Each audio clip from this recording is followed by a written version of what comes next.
बेटी, का हाल बा? Don't talk personal. हाल का पूछा तारा? पहनावा देखा, एकदम ट्यूबलाइट नियन चमकती है। अरे दादा हो दादा, एकर जे नेवानी कैले हुई ओकर उम्र तो ऐसे ही 10 साल बढ़ गई हुई। ए बदतमीज, ये हमनी के भतीजी लागी। अरे तो जाई ना, खड़ा हो जाए ओकरे साथे। जब लाज जूता पड़ी लू तब फूफा के बर्फ के पता चली डुबकी मार के। एकर मतलब लात जूता ही खाए के तैयारी में आयल बड़ा सा। लेकिन एगो बात याद रखिया,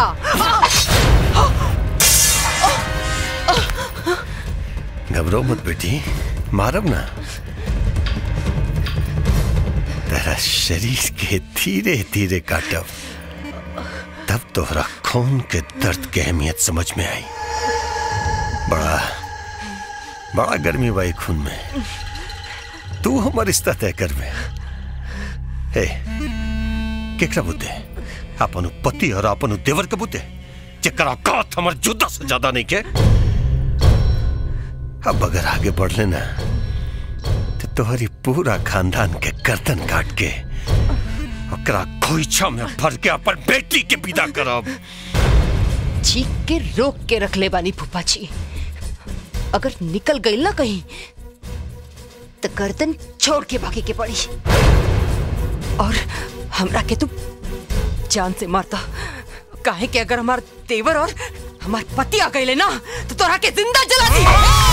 अरे महाराज, एकरा के मारा से का फायदा हुई? अगर मारा के तो एकरा पति के मारा।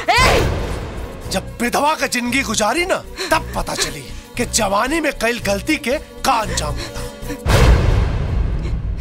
कसम भगवान के, खून के साथ ही अंगूरी बदन चाटे में साला मजे कुछ हो रहा है। हमरे सामने सब करबे। अरे महाराज हकिया बंद कहला ना, काहे कि अब तक चीर हरण हुई भाई। हाँ चल, ये नियति के मर्जी। आंख बंद कर अब छोड़ हमके। छोड़।